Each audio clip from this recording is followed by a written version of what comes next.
Saber Direito desta semana, o professor William Gimenez traz um curso sobre Direito Penal Econômico. Durante as 5 aulas, ele vai abordar a teoria geral do crime na economia, a lavagem de dinheiro, os princípios do processo penal e a aplicação deles à criminalidade econômica. Começa agora a aula 3.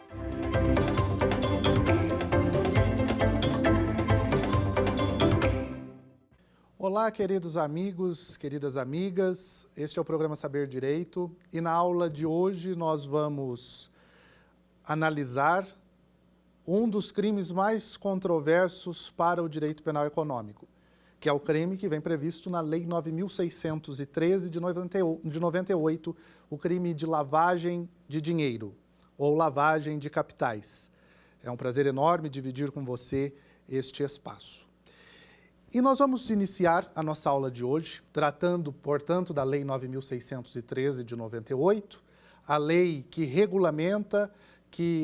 é o regulamento do Estado brasileiro em tema de lavagem de dinheiro. E eu já começo dizendo que a Lei 9.613 é uma lei de terceira geração. Ela foi concebida originariamente como uma lei de segunda geração e hoje é considerada uma lei de terceira geração. Por quê? Porque a lavagem de dinheiro, o crime de lavagem de dinheiro foi concebido, primeiramente, na sua origem, para combater os bens, direitos e valores provenientes com o crime de tráfico de drogas. Ou seja, o crime de lavagem de dinheiro era uma punição legal, uma infração criminal, cometida por aquele que, ao apurar determinado bem, direito ou valor, e transformá-lo ou tentar transformá-lo em produto lícito, cometia esse crime, o crime de lavagem de dinheiro. Então, só poderia ser considerado crime antecedente ao da lavagem o crime de tráfico de drogas. Isto, na primeira geração, isto é o que previa que previam as leis de primeira geração.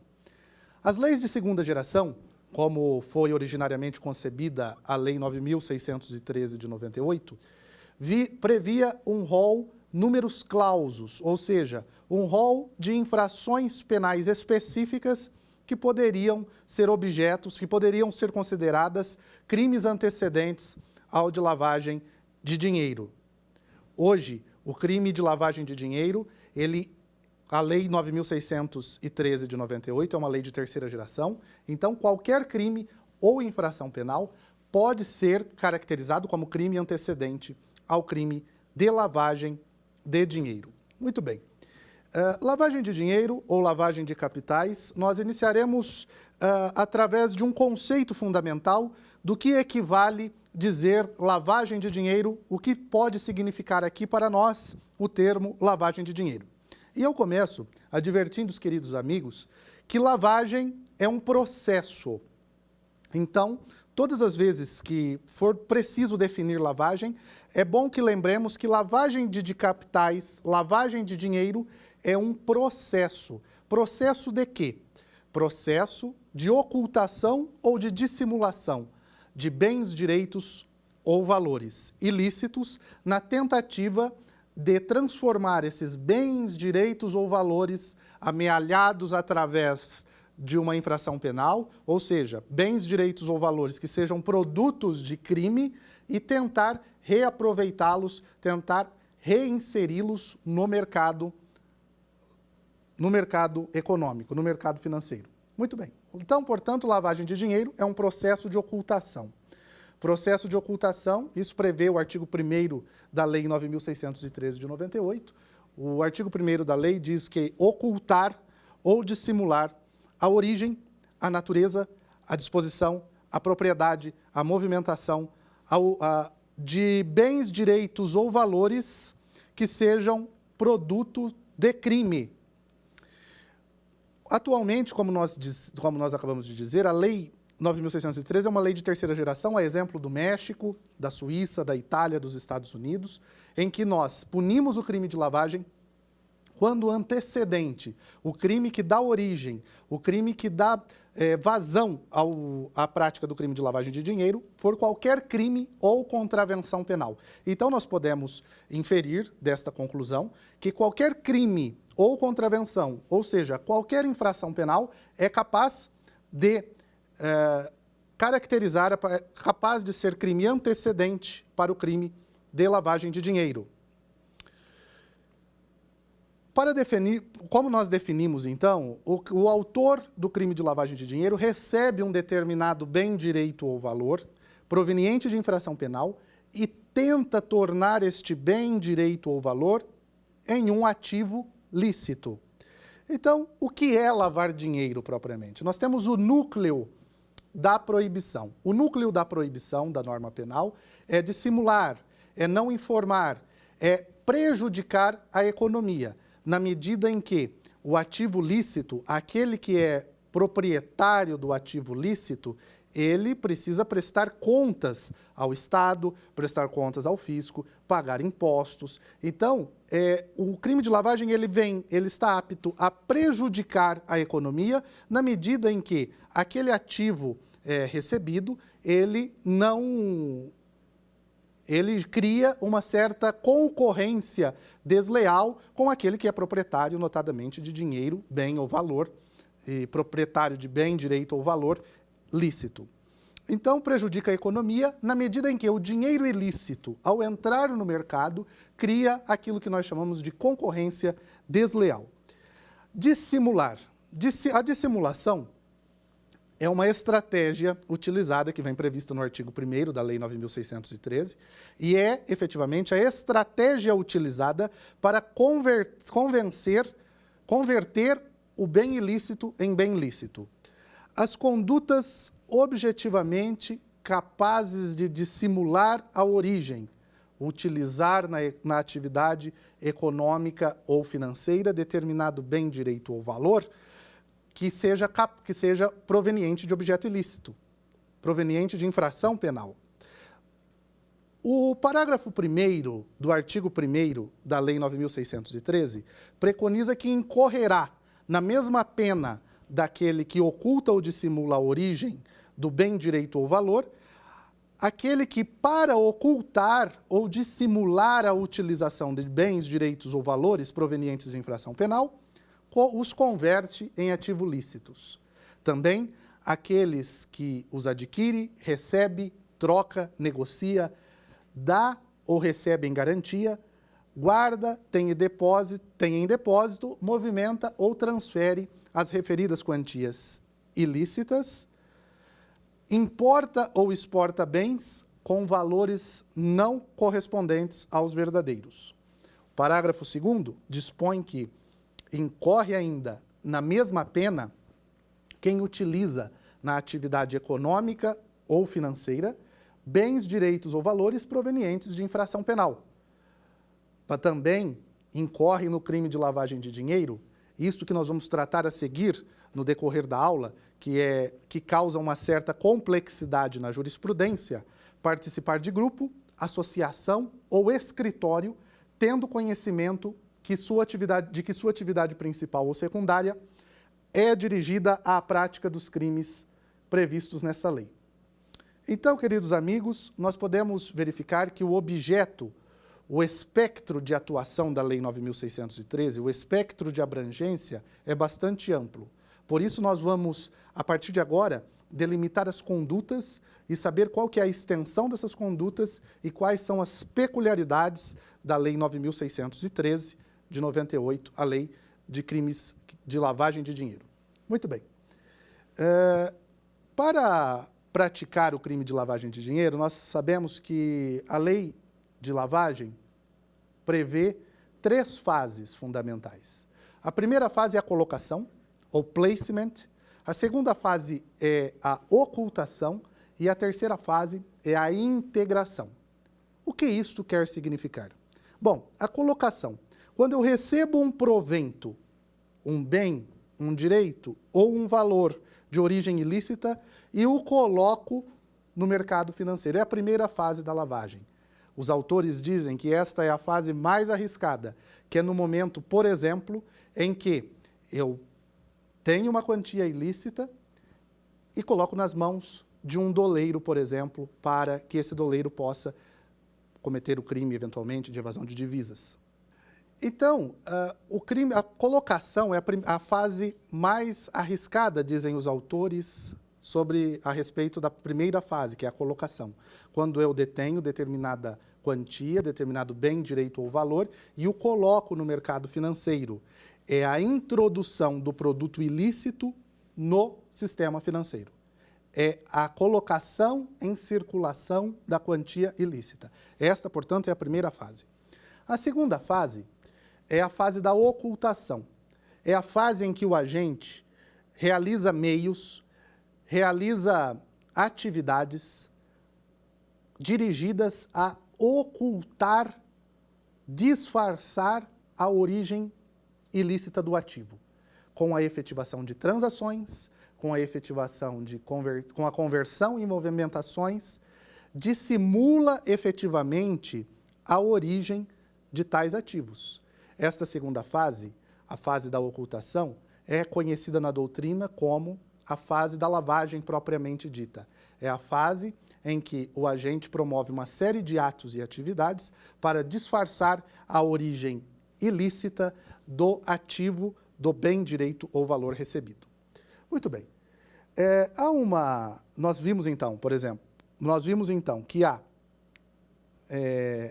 a fase da colocação ou placement, a fase da ocultação, que é a fase da lavagem propriamente dita, e agora a fase da integração. É a fase em que o dinheiro, o valor, o bem ou o direito é incorporado à economia formal como se lícito fosse. Com a compra de bens, por exemplo, a compra de bens móveis, de bens imóveis, a criação de pessoas jurídicas e etc. Muito bem. O agente introduz o dinheiro ilícito no sistema financeiro nacional para dificultar a identificação da procedência ilícita dos valores. Ele pode, por exemplo, comprar títulos negociáveis no mercado financeiro. Esta, primeira fase, colocação, placement. Segunda fase, ocultação ou dissimulação. Nesta fase, o lavador faz inúmeras transações financeiras com o objetivo de ocultar o dinheiro sujo, ocultar o provento, o bem, direito ou valor ilícito, mediante transferência de recursos entre contas correntes, transferência de recursos entre empresas, operações através daquilo que se convenciona chamar de contas fantasmas, contas em nome de pessoas que não existem, de laranjas, pessoas que emprestam o nome para a realização das operações, além de transferir recursos para paraísos fiscais. É a segunda fase, é a fase da lavagem propriamente dita, fase da ocultação. E a terceira fase é a fase da integração. Já com a aparência lícita, o dinheiro é recolocado na economia, por exemplo, através da compra de uma empresa já existente, pela aquisição de um empreendimento imobiliário, com o pagamento de serviços, dos respectivos serviços. Muito bem. Para o Supremo Tribunal Federal, para a jurisprudência do Supremo Tribunal Federal, para restar caracterizado o crime de lavagem de dinheiro, não é necessária a ocorrência dessas três fases concomitantes. Ou seja, basta que o agente cometa uma dessas três fases que ele responderá pelo crime de lavagem de dinheiro. É importante que se diga que uma das características fundamentais do crime de lavagem de dinheiro é o fato do crime de lavagem não ser um crime autônomo. Ele é um crime parasitário, ou é um crime que nós podemos dizer acessório. Ele depende de um crime anterior. Sem um crime anterior, sem que haja pelo menos indícios veementes da autoria, e nós verificaremos isso a seguir quando nós analisarmos a denúncia e a sentença, a condenação dos crimes de lavagem de dinheiro, nós verificaremos, por exemplo, que sem os indícios, pelo menos os indícios veementes de que o produto é ilícito, não há que se falar sequer em denúncia do crime de lavagem. Muito bem, então para o Supremo Tribunal Federal, tomem nota, não é necessária a ocorrência das três fases para caracterizar o crime de lavagem. Basta que o agente realize a fase da colocação ou do placement, a fase da ocultação ou dissimulação, que é a segunda fase, a fase da da lavagem propriamente dita ou a fase da integração ou integration. Muito bem. O objeto jurídico tutelado pelo crime da lavagem é a administração da justiça. Há autores que dizem que o sujeito passivo, que o objeto jurídico tutelado é a administração da justiça e também a ordem econômico e financeira do Estado. O sujeito ativo. O sujeito ativo pode ser qualquer pessoa. Então, portanto, o crime de lavagem pode ser praticado por qualquer pessoa, qualquer um pode ser sujeito ativo do crime de lavagem, desde que faça qualquer ato dessas três fases, a colocação, ocultação ou integração de um bem, direito ou valor ilícito no mercado financeiro para que fique caracterizado a existência do crime de lavagem. O sujeito passivo, portanto, na condição do bem jurídico tutelado ser a administração da justiça, é o Estado. Tipo subjetivo. E aqui nós vamos entrar, queridos amigos, nós tratamos na aula passada a respeito da teoria da cegueira deliberada, e eu comentei que é possível a aplicação da teoria da cegueira deliberada no crime de lavagem de dinheiro. O tipo subjetivo para o cometimento do crime de lavagem de dinheiro é o dolo. Nós estudamos, no nosso módulo passado, que dolo é desejo, é vontade, é querer dirigido a um fim. É a intenção de. Então, portanto, o tipo subjetivo para o crime de lavagem de dinheiro é o dolo. O agente precisa agir com dolo específico. Não é punido a título de culpa. Então, tomem nota que não é possível cometer o crime de lavagem de dinheiro mediante culpa. Nós só podemos punir a conduta de lavagem a título de dolo, que é a vontade livre e consciente de ocultar ou de simular bens, valores e direitos provenientes do crime. Consuma-se o delito com a simples ocultação ou dissimulação de bens, direitos ou valores espúrios, independentemente do efetivo proveito. Então, só o fato do agente ocultar ou dissimular é capaz de caracterizar o ativo lícito, o ativo ilícito para torná-lo lícito. Então, recapitulando, a consumação se dá com a simples ocultação ou dissimulação de bens, direitos ou valores espúrios. Não há necessidade de que o agente tenha efetivo proveito sobre aquele bem, direito ou valor. Basta aqui a intenção de ocultar ou dissimular. Nos termos do artigo 14 do Código Penal, nós sabemos que o crime pode ser punido de forma consumada e também de forma tentada. Tentado quando o crime não é consumido o crime não é realizado por circunstâncias alheias à vontade do agente. E aqui na lei de lavagem de dinheiro, nos termos do artigo 14 do Código Penal, é punida a tentativa. É importante que nós tomemos nota sobre isso. A própria lei dispõe, nos termos do seu artigo 3º, nos termos do parágrafo 3º do artigo 1º, ao dispor que a tentativa é punida nos termos do parágrafo único do artigo 14 do Código Penal. Causas de aumento de pena. Causa de aumento de pena são causas que exacerbam a punição. O juiz, ao fixar a pena, fixa a pena base, verifica as atenuantes e as agravantes nos termos do artigo 59 do Código Penal e, ao fim, analisa se há causas de aumento ou de diminuição. No crime de lavagem de dinheiro, existe causa de aumento de pena. E qual é esta causa? A pena pode ser majorada, a pena pode ser exacerbada de 1 a 2/3, se o crime for cometido de forma habitual ou por intermédio de organização criminosa.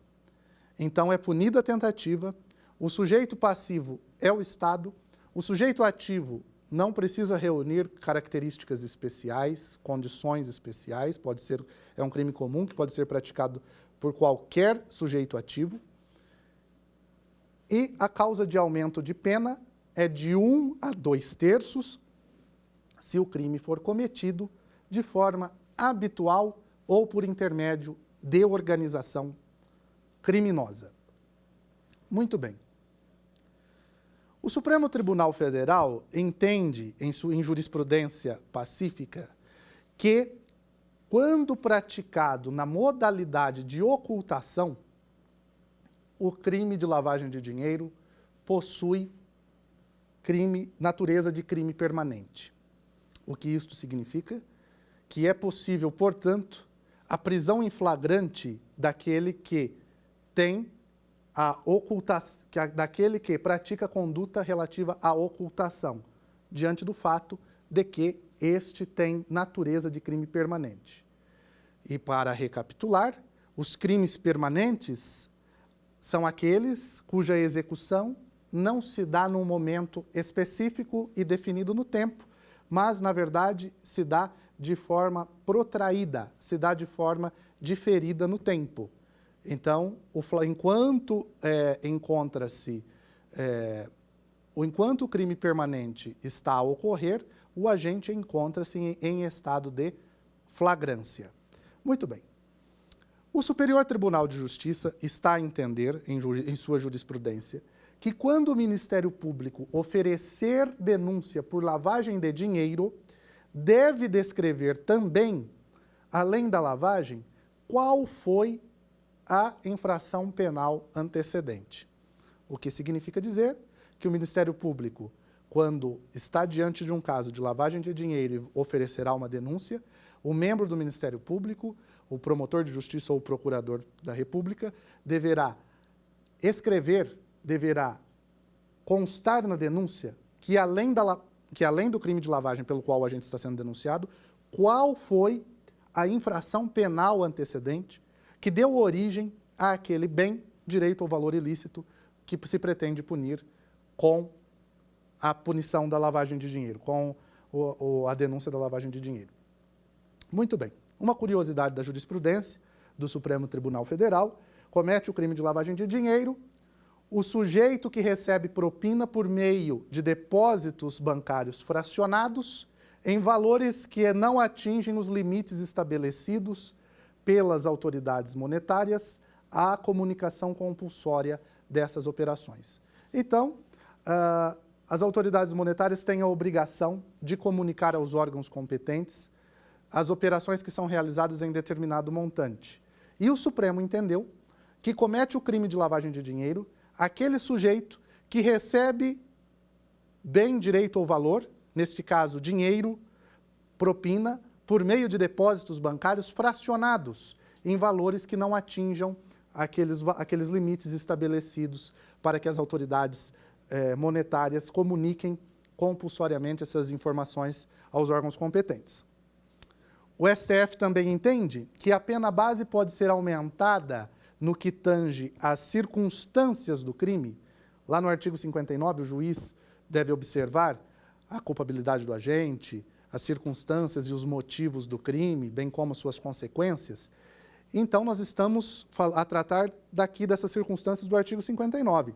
E o Supremo Tribunal entende que a pena base pode ser aumentada no que tange às circunstâncias do crime, se a lavagem aconteceu no contexto de múltiplas transações financeiras e de múltipla transnacionalidade, o que interfere na ordem jurídica de mais de um Estado soberano. Então, de acordo com a jurisprudência do Supremo Tribunal Federal, nos termos do artigo 59 do Código Penal, quando o juiz, na primeira fase da aplicação da pena, for observar os motivos, as circunstâncias, as consequências do crime, e o juiz observar que há, nessas circunstâncias, o crime aconteceu mediante múltiplas transações financeiras, múltipla transnacionalidade, o que interferiu na ordem jurídica de mais de um Estado soberano, a pena base poderá ser aumentada.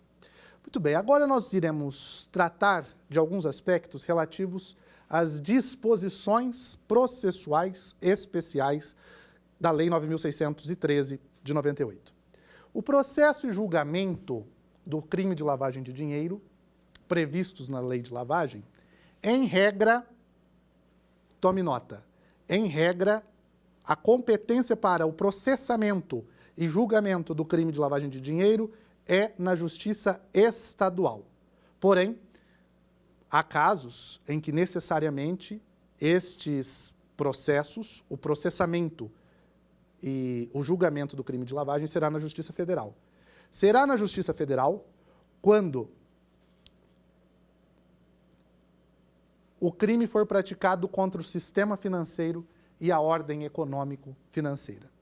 Então, se divisar da denúncia que o crime foi cometido, ou dos elementos de investigação, dos atos de investigação, que o crime fora cometido contra a ordem econômica ou financeira, este processamento se dará necessariamente perante a Justiça Federal. Segundo, quando praticados em detrimento de bens, serviços ou interesses da União, de suas entidades autárquicas ou de empresa pública.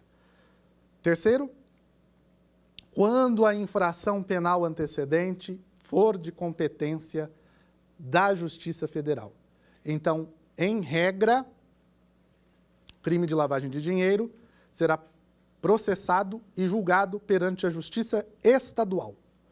Será de competência, portanto, da Justiça Federal, quando praticados contra a ordem econômica ou financeira, quando o crime for praticado, for ofender a União, disser respeito à União, às suas entidades autárquicas ou empresa pública, e, em terceiro lugar, quando a infração penal antecedente, onde o sujeito retira aquele montante ilícito, aquele bem direito ou valor ilícito, for de competência da Justiça Federal. Uma outra observação necessária a ser feita é que os crimes previstos na Lei 9.613 de 98 obedecem ao procedimento comum dos crimes punidos com reclusão da competência do juiz singular. Então, obedecerá o procedimento comum dos crimes punidos com reclusão da competência do juiz singular. E uma outra curiosidade, uma outra observação, é que para a punição do crime de lavagem, a punição do crime de lavagem independerá do processo e julgamento das infrações penais antecedentes. Muito bem.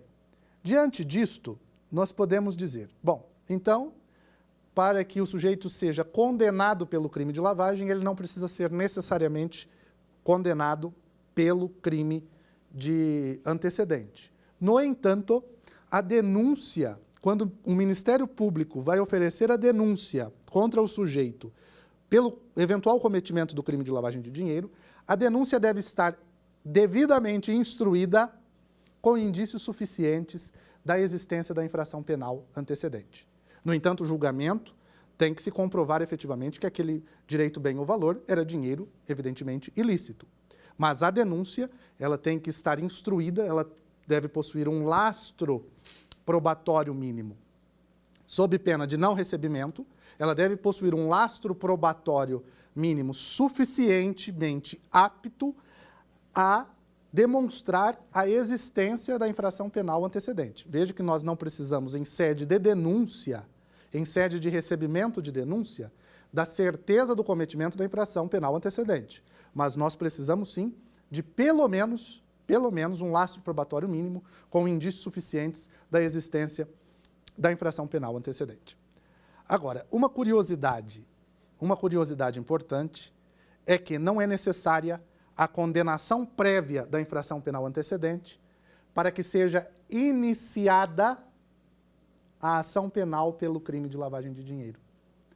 Nós podemos inferir, portanto, dessa conclusão de que a denúncia precisa ter pelo menos indícios suficientes da existência da infração penal, nós podemos inferir que não é necessária a condenação prévia da infração penal antecedente para que seja iniciada a ação penal pelo delito de lavagem de dinheiro.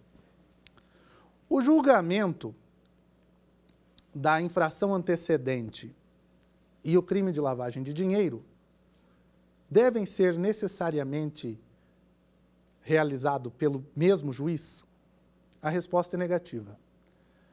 O julgamento da infração penal antecedente, que deu origem ao bem, direito ou valor ilícito, e o crime de lavagem, não precisam ser julgados necessariamente pelo mesmo juiz.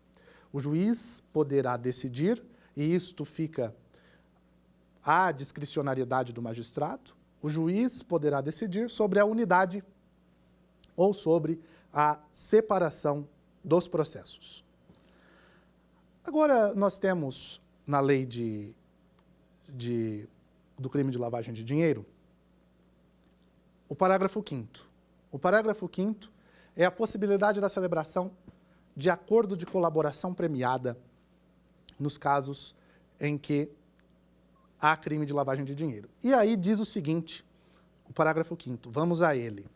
A pena poderá ser reduzida de 1 a 2/3 e ser cumprida em regime aberto ou semiaberto, facultando-se ao juiz deixar de aplicá-la ou substituí-la a qualquer tempo, por pena restritiva de direitos, se o autor, coautor ou partícipe colaborar espontaneamente com as autoridades, prestando esclarecimentos que conduzam à apuração das infrações penais, à identificação dos autores, coautores, partícipes ou à localização dos bens, direitos ou valores objetos do crime.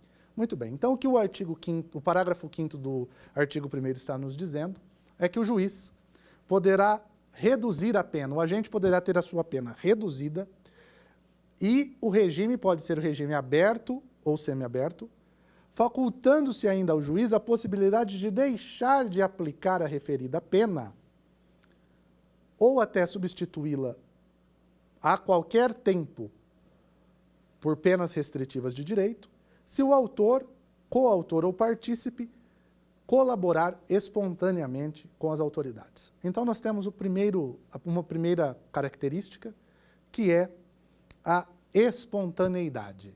O autor, então, de modo espontâneo, colabora com as autoridades com a finalidade de prestar esclarecimentos a respeito da autoria, a respeito das circunstâncias do crime, a respeito da localização dos bens, direitos ou valores, e então é facultado ao juiz a possibilidade de deixar de aplicar a pena, substituí-la ou reduzi-la.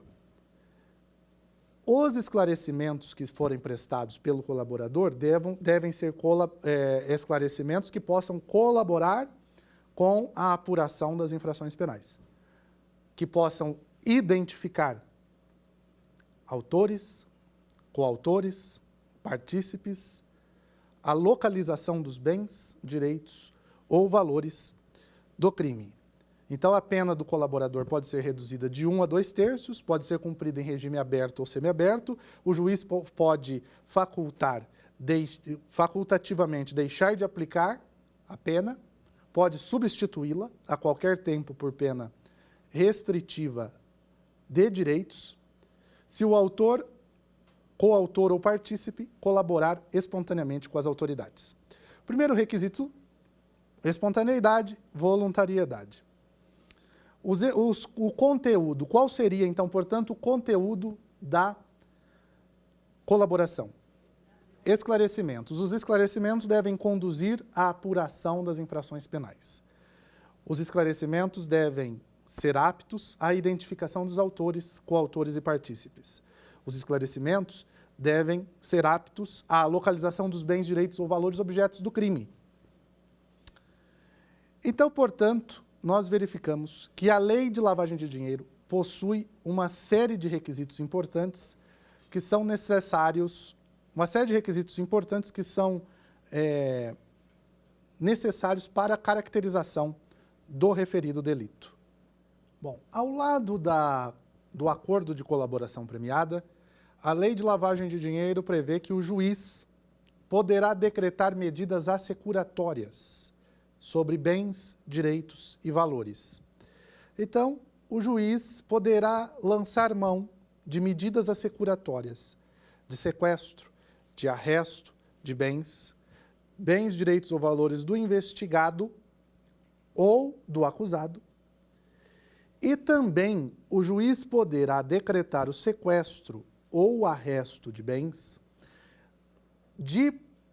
bens que sejam existentes em nome de pessoas interpostas, que sejam produto, instrumento ou proveito dos crimes previstos na Lei 9.613 ou nas infrações penais antecedentes. Então, o juiz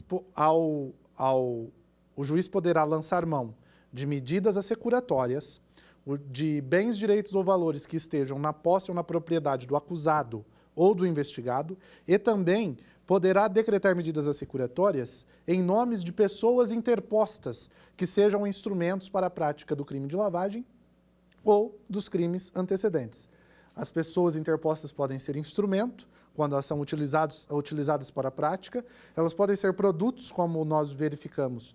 Os bens podem pertencer a determinada pessoa jurídica e o juiz poderá decretar medidas assecuratórias sobre esses bens, ou essas pessoas interpostas podem ser produto do crime de lavagem de dinheiro. A constituição, por exemplo, de uma empresa fantasma pode ser caracterizada como um produto do crime de lavagem de dinheiro ou da infração penal antecedente, e o juiz poderá, então, lançar mão das medidas assecuratórias decretando arresto ou sequestro de bens que existam em nome do acusado, do investigado ou de interpostas pessoas. Muito bem, nós verificamos, então, portanto, que a pena é aumentada de 1 a 2 terços no caso do crime de lavagem ser praticado de forma reiterada ou por intermédio de organização criminosa.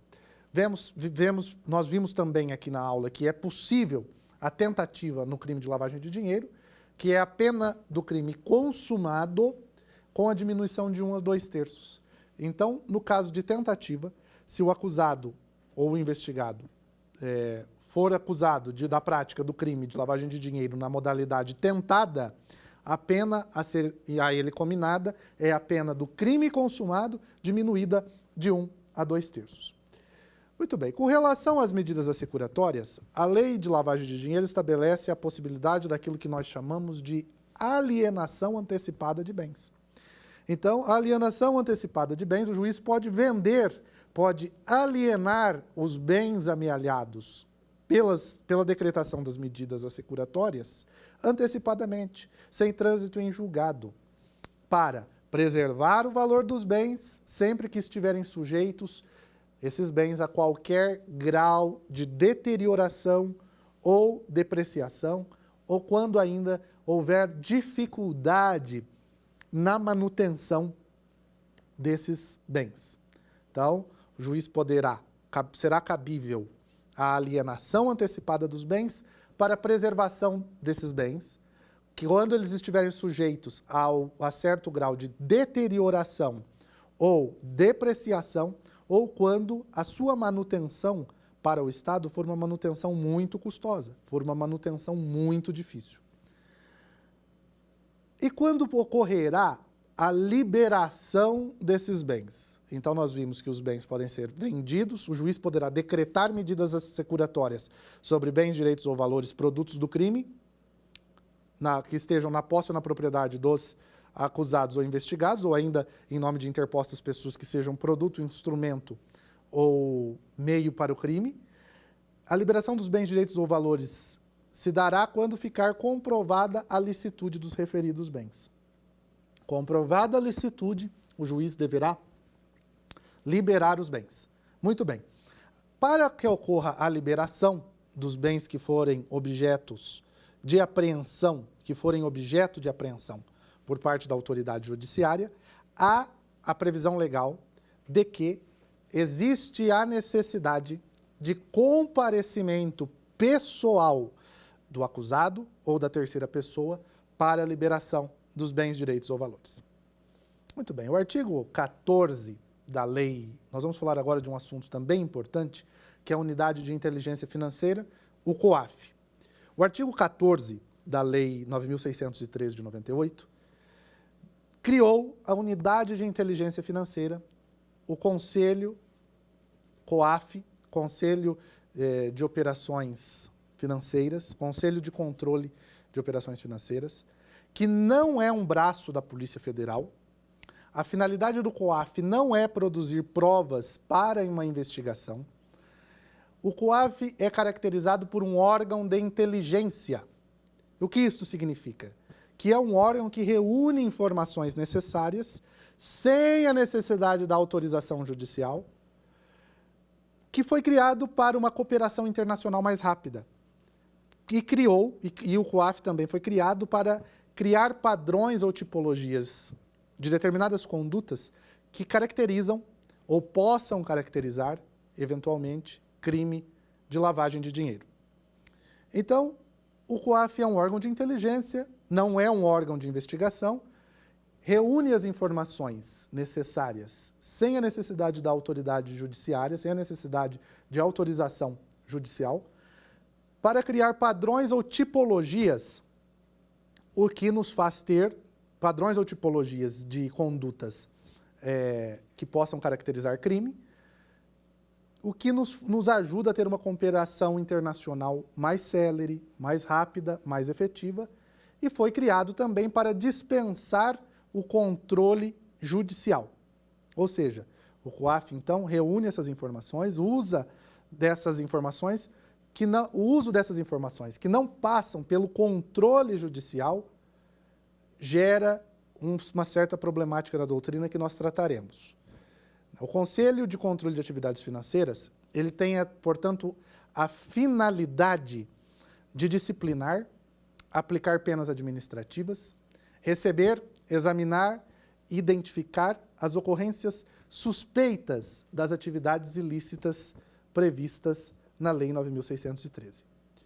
O COAF deverá ainda, queridos amigos, coordenar e propor mecanismos de cooperação e de troca de informações que viabilizem ações rápidas e eficientes no combate à ocultação ou dissimulação de bens, direitos ou valores. Nós vamos depois, na aula de processo penal aplicado à criminalidade econômica, analisar mais detidamente quando que é permitido o uso das informações prestadas pelo COAF para a investigação criminal ou para a ação penal. Nós vamos ver isso no módulo de processo penal aplicado à criminalidade econômica. Agora, nós vamos falar sobre a Lei 4.729, de 65, e a Lei 4.729, de 65, descreve várias condutas que se enquadram como o crime de sonegação fiscal. Então, nós vamos falar aqui deste crime, que é um crime também muito interessante, muito próprio do direito penal econômico, e nós vamos analisar o artigo 1º, portanto, da Lei 4.729 de 65, que é o crime de sonegação fiscal. Prestar declaração falsa ou omitir informações necessárias ao fisco, alterar ou fraudar documentos relativos a operações mercantis, aumentar despesas para obter redução de impostos, dentre outras, caracteriza o crime de sonegação fiscal. Este crime, a pena prevista é uma pena de detenção, de 6 meses a 2 anos, e multa. No caso do condenado ser primário, as penas de multa, a pena será apenas a pena de multa, com o valor de 10 vezes o valor do tributo. No caso do crime ser cometido por funcionário público, com atribuições relacionadas com a fiscalização e a arrecadação de tributos, a pena será 3 vezes maior. Então, vamos tomar nota. Quais são as condutas necessárias para a caracterização do crime de sonegação fiscal?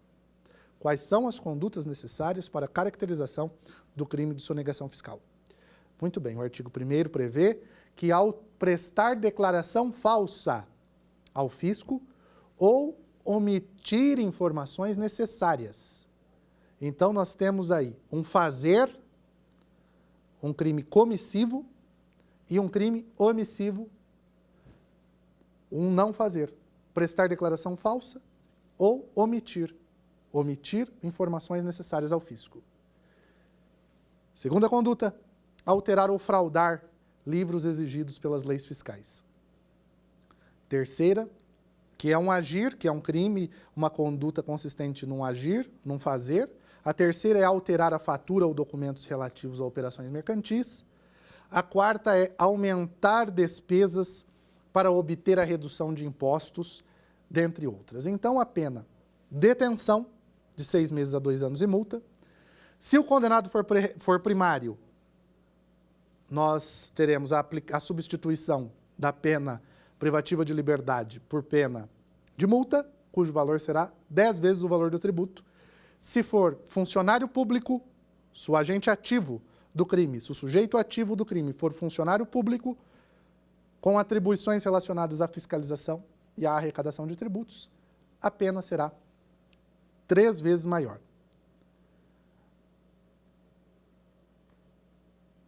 Muito bem. O funcionário público com atribuições de verificação, lançamento ou fiscalização de tributos, que concorrer para a prática do crime de sonegação fiscal, será punido com a pena deste artigo, aumentada de terça parte, com a abertura obrigatória do competente processo administrativo. Se o agente cometer o crime prevalecendo-se do cargo público que exerce, a pena será aumentada da sexta parte. Ou seja, se o agente for funcionário público e cometer o crime prevalecendo-se do cargo público, a pena será aumentada de 1/6. Se o funcionário público, com atribuições de verificação, lançamento ou fiscalização de tributos, concorrer para a prática do crime, será punido com a pena deste artigo, 6 meses a 2 anos, aumentada de 1/3, e com a necessária abertura do devido processo administrativo. Bom, também caracteriza crime de sonegação fiscal fornecer ou emitir documentos graciosos ou alterar despesas, majorando-as com o objetivo de obter dedução de tributos devido à fazenda pública, sem prejuízo das sanções administrativas cabíveis. Então, além da punição a título de direito penal, aqui nós estamos falando da punição penal, nós temos também as sanções penais, as sanções administrativas que serão cabíveis, serão também impostas. Nós temos aqui uma independência de instâncias, além da condenação na seara criminal, nós temos também o processo administrativo. Muito bem, então a partir disto, nós vamos agora para o nosso quiz. Com relação ao crime de lavagem de dinheiro, pode-se afirmar que só pode ser crime antecedente da lavagem o tráfico de drogas. Letra B. Os crimes antecedentes da lavagem estão expressamente previstos em lei. Letra C. Qualquer crime ou contravenção pode ser antecedente ao da lavagem. Letra D. A condenação por lavagem de dinheiro pressupõe a condenação pelo crime antecedente. A alternativa correta é a letra C. Veja, só pode ser crime antecedente. Qualquer crime ou contravenção pode ser antecedente da lavagem. A letra A está errada, só pode ser crime antecedente ao da lavagem, o tráfico de drogas. Nós verificamos que não. Isso é o que dizia a lei, as leis de primeira geração, e a nossa lei é uma lei de terceira geração. B, os crimes antecedentes da lavagem estão expressamente previstos em lei. Não, este é o caso típico das leis de segunda geração, e como foi concebida originariamente a lei 9.613 de 98. A letra D, a condenação por lavagem de dinheiro pressupõe a condenação pelo crime antecedente. E nós vimos que não, na verdade, independe da condenação do crime antecedente. Vamos para a próxima.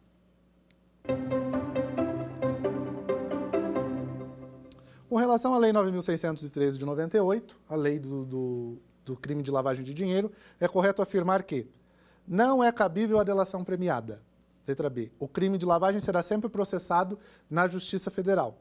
Letra C, o juiz não poderá alienar antecipadamente os bens que forem objeto de medidas assecuratórias. Letra D, o crime de lavagem de dinheiro só é punido a título de dolo. Vamos lá. Muito bem. A letra A diz que não é cabível o acordo de colaboração premiada, e nós verificamos que é possível, sim, a celebração de acordo de colaboração premiada nos casos do crime previsto na Lei 9.613 de 98.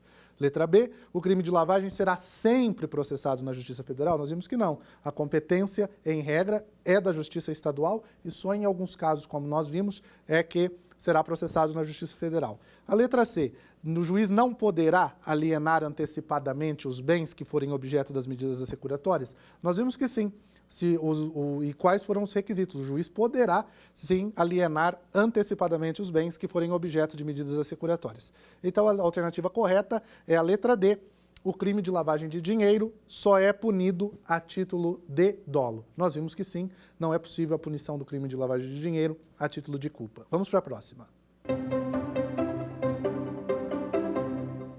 Com relação ao crime de lavagem de dinheiro, pode-se afirmar que, letra A, para a caracterização do crime de lavagem de dinheiro é necessário o cumprimento das 3 fases: colocação, ocultação e integração. A lei de lavagem de dinheiro é uma lei de primeira geração. Contravenção penal não pode ser objeto do crime de lavagem. O processo de crime de lavagem de dinheiro independe do processo e julgamento das infrações penais antecedentes. Muito bem. Então, a alternativa correta é a letra D. A A é incorreta porque, para a caracterização do crime de lavagem de dinheiro, ela afirma que é necessário o cumprimento das 3 fases, e nós vimos que não. Para o Supremo Tribunal Federal, basta que uma das fases seja praticada para que reste caracterizada a prática do crime de lavagem de dinheiro. A letra B prevê que a lei de lavagem de dinheiro é uma lei de primeira geração. Não, nós vimos que a Lei 9.613 é uma lei de terceira geração.